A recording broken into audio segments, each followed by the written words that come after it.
think she's gonna be at that episode before I can even finish the stream. God damn. Alright.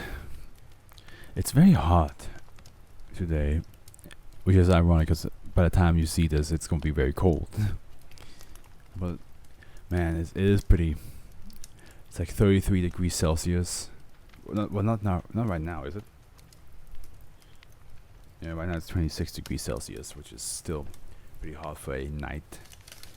So, with that lovely heat in mind, let's read It Only Makes Us Stronger.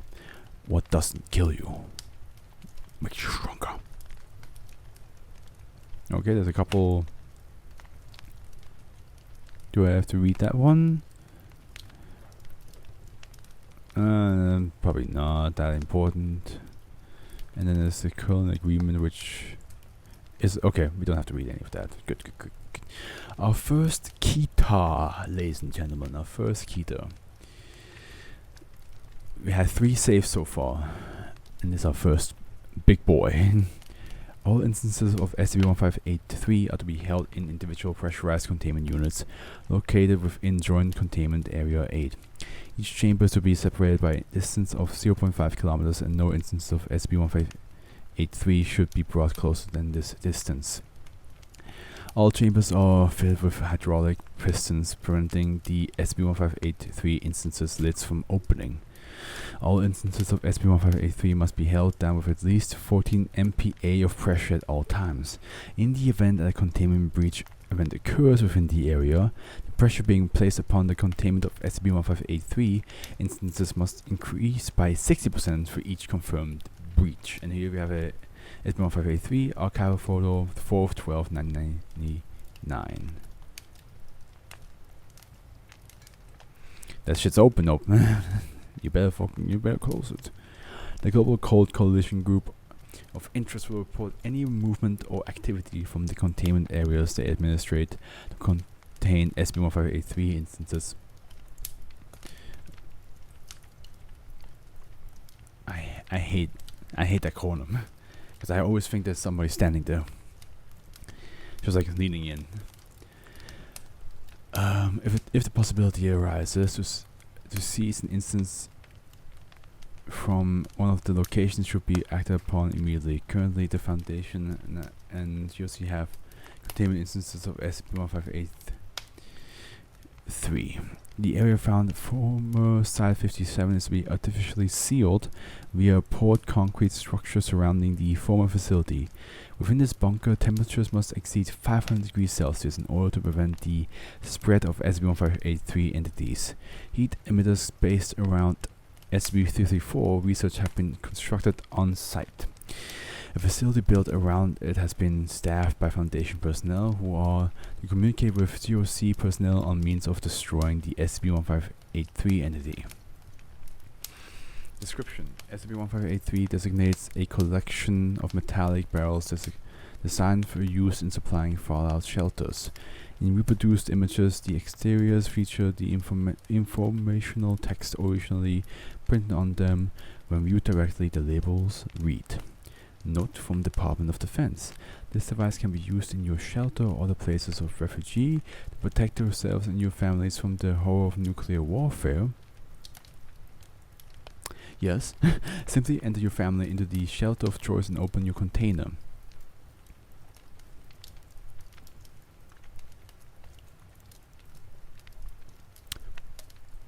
I don't really trust that.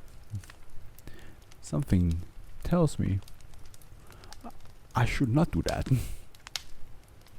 Safety will follow. You will be protected and comforted with your family bit by bit, held safely until every other seeker of comfort is too. Then we come out, rebuilding a burned world together. Blood, stone, flesh, to wood, sweat and concrete. Built in your image. Sure. What kind of radioactive poisoning are you doing to us? Tell us. What are you doing to us? When opened, instances of SCP-1583 will release thin, white, thread-like organisms which will bind together in order to form a large appendage. SCP-1583 will attempt to seize living subjects and bring them within its mass. Following this, the thread-like portions of its mass will disassemble the subject's body. Outer epidermis will be destroyed within 14 seconds of contact, followed by muscles and other tissue. The subject's skeletal structure will slowly dissolve over a period of 2 to 3 hours. Man, Mr. Y would love this. There's no observed limit to the quantity of this mass SCP-1583 is capable of releasing, with containment breaches in reducted, reaching almost 600 meters above the instance. This organism is capable of opening SCP-1583 on its own if there's nothing preventing it from exiting on the other side. Hold on, I have to look something up real quick.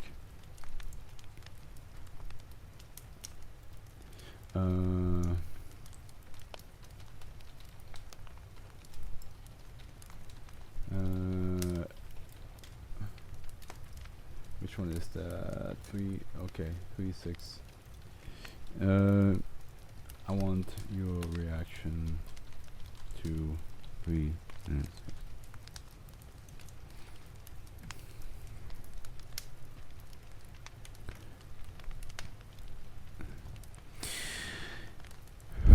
Okay. These entities are possible to be destroyed through application of extreme heat, but if additional instances of SCP-1583 breach containment or if containment by other organization fails, the energy required to neutralize SCP-1583 entities increases. In addition, the mass and speed of emergence has increased over time, currently being at 200 kilograms of matter every 15 seconds.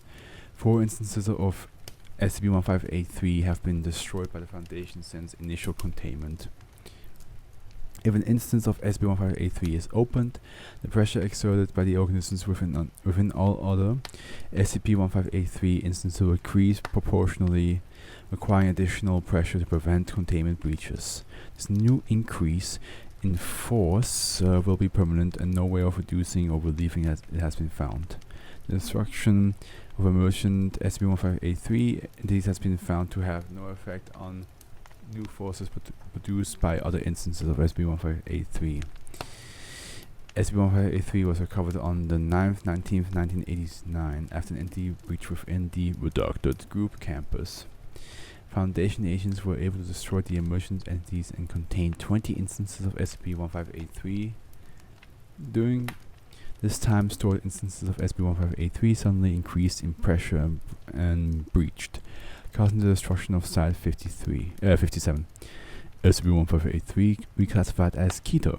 Yeah, I mean, if any of these barrels open up, they just grab people. No one did. On the 11th, 15th, 1999, Foundation assets were able to confirm that the GOC possessed instances of SCP-1583.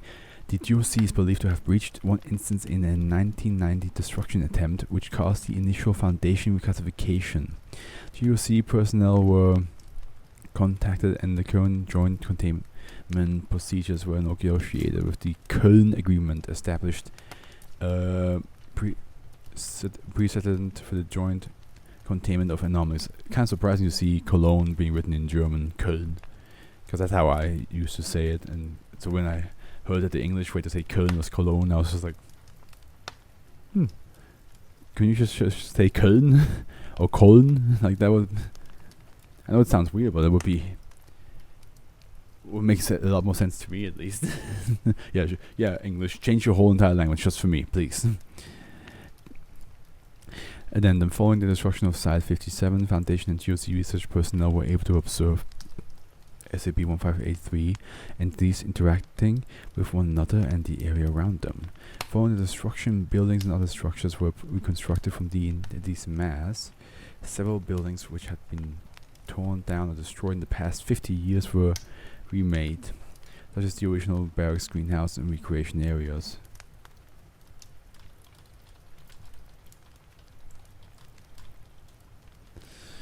In addition, portions of the area covered by SCP-1583 entities were constructed to appear from the towns of and 3% of all research personnel formerly stationed within Site 57 originated from the areas. Humanoid entities have also manifested bearing resemblance to these subjects. They display limited memory of their past lives, generally having idealistic or incorrect memories of the subject past. In addition, entities may not match any individual subjects, but a mixture of several of whom were known to be friends or family members. These entities retain SCP-1583's properties and should not be approached by the Foundation personnel. Damn, this one. It's basically if Mr. White's, let's put them in, stuff them in a barrel, and Wallmaster from Legend of Zelda fused. The concept of stuffing somebody into a barrel to melt down, and Wallmaster became one thing.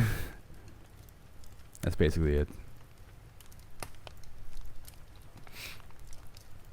Just very dangerous, dangerous barrel.